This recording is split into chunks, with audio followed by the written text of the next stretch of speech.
경기도 청년 기본소득 신청자 중 지역화폐를 받아 사용한 청년 3,500명을 대상으로 만족도 조사를 실시한 결과 1분기에 비해 3분기의 만족도가 2.1% 증가한 것으로 나타났다. 또한 경기 지역화폐는 소상공인 매출 감소 저지에도 기여한 결과를 보였다. 경기연구원은 경기도 청년 기본소득 만족도 1차 조사에 이어 1, 2, 3기 모두 지역화폐를 받아 사용한 청년을 대상으로 2차 조사를 실시하고 그 결과를 경기도 기본소득의 1년 회고 긍정적 정책 효과가 보이다 보고서에 담았다. 조사 결과 전반적 만족도에 있어서 만족한다는 응답은 1차보다 2.1% 증가한 82.7%로 높게 나타났다.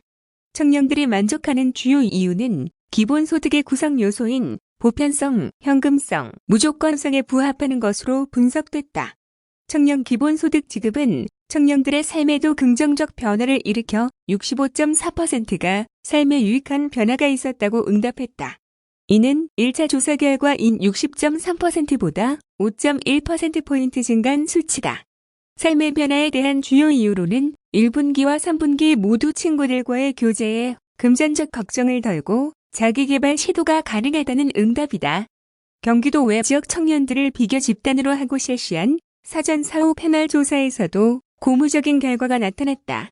경기도 청년들의 행복감, 건강과 식생활, 인식과 태도, 꿈, 자본, 경제활동 등 다양한 범주에서 사전 대비 사후에 그리고 비교 집단에 비해 더 긍정적이고 향상된 결과를 보인 것이다.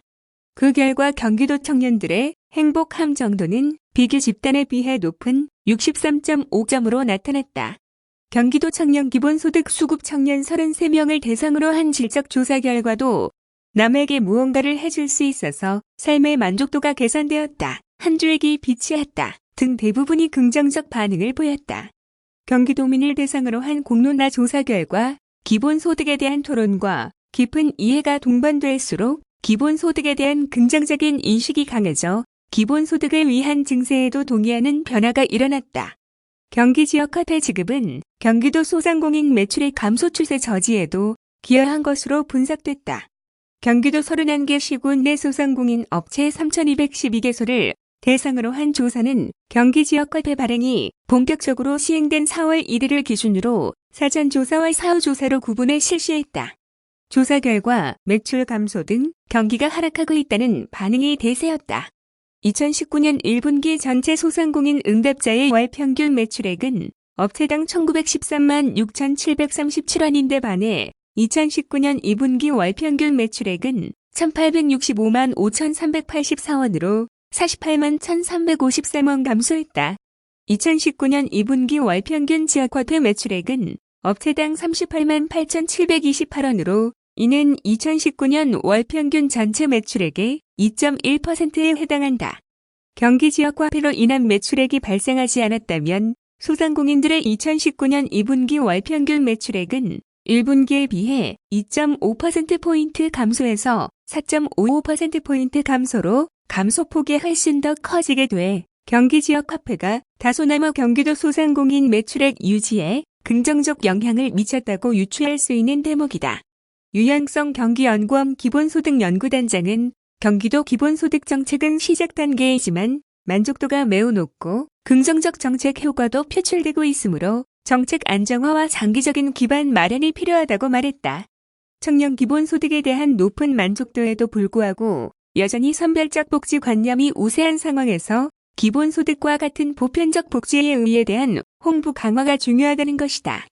유 단장은 장기적으로는 기본소득 정책을 전국적으로 확대하기 위한 기반 마련에 신경 써야 한다면서 이를 위해 경기도 내 세출 예산, 조정, 예산 이외의 기본소득, 재원 확대, 전국민 기본소득 도입을 위한 기본소득 법안 준비 등을 예로 들었다. 국토보유세 신설 등 국가의 조세체계, 예산, 재정체계 개편 방안 마련도 필요하다고 덧붙였다.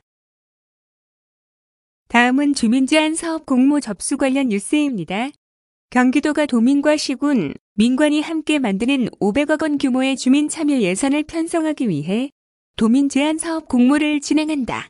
이에 경기도에 따르면 도가 지난달 29일 발표한 2020년 주민 참여 예산 운영 기본 계획에는 주민제안사업 운영계획을 비롯해 제5기 주민참여예산위원회 구성, 운영계획, 2020년 예산학교 등 운영계획, 주민참여예산 실국 및 시군 협업 강화 방안 등이 담겨 있다.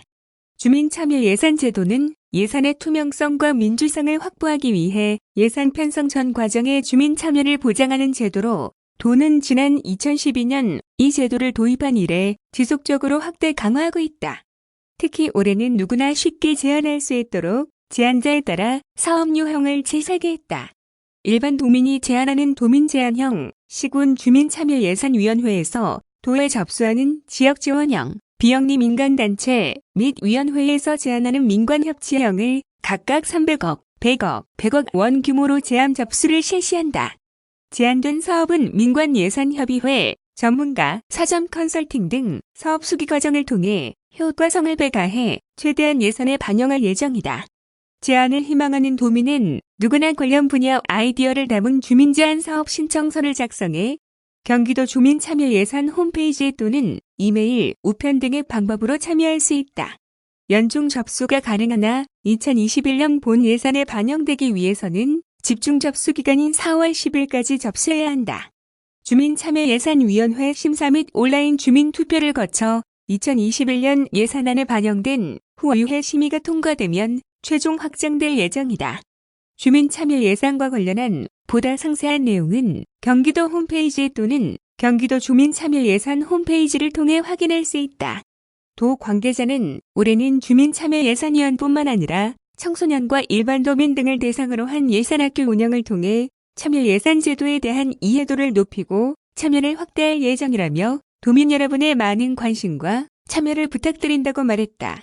한편 경기도는 행정안전부에서 주관한 2019년 주민참여예산제 운영평가에서 2018년에 이어 2년 연속 최우수 자치단체로 선정된 바 있다.